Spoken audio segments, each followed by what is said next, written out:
এইটা তো আরো জোর করে তো ধরুন না তুই আমার জন্য হাত দি কি বেলুনটা মামুন বাইরে দেন লাগাই না তো কন্টেন্ট ক্রিয়েটর রাজার এক্স বউ আখির অবস্থা একদমই ভালো নেই।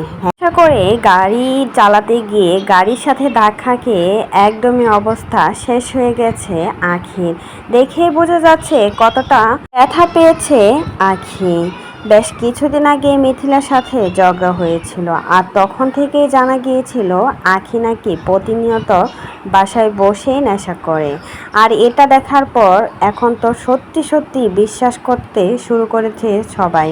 আর এই অবস্থাতেও টিকটক করা বন্ধ করে নাই আখি। এত ব্যথা পেয়েছে, হাতের অবস্থা খুব খারাপ, মুখের অবস্থা খুবই খারাপ, তারপরেও কিন্তু টিকটক করছে। ভাই রে ভাই, এরা পারেও বটে। এই অবস্থাতেও শরীর নিয়ে টিকটক ভিডিও বানাতে হবে। যতই কষ্ট হোক না কেন, যতই ব্যথা পাক না কেন, টিকটক করা বন্ধ করা যাবে না।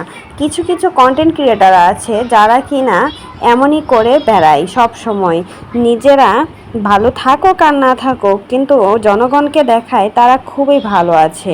অথচ আখি দেখেই বোঝা যাচ্ছে সে কতটা আঘাত পেয়েছে, তারপরেও সে টিকটক করা বন্ধ করে নাই। কাজ থেকে চলে আসার পর আখি কিন্তু বেশ ভালোই জীবনযাপন করছে, সাথে নিজেকে এমনভাবে পাল্টে নিয়েছে যা এখন দেখার পর সবাই তাকে অনেক খারাপ বলে। আগে যখন রাজার সাথে ছিল তখন আখি খুবই ভদ্রঘরে একটা মেয়ে ছিল, আর এখন নিজেকে এমনভাবে অশ্লীল করে ফেলেছে, দেখেই তাকে সবাই বাজে বাজে কমেন্ট করবে।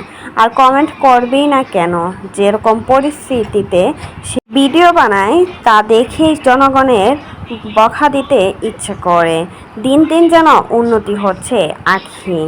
আর এটা দেখার পর সবাই তো বলছে এই নাটক নাকি সব কিছুই, কোনো অসুস্থ হয় নাই, সব কিছুই ভিউ ব্যবসার নাটক করছে। সবাই বলছে আখি কিছুই হয় নাই, সব কিছুই ভিউয়ের দান্দা।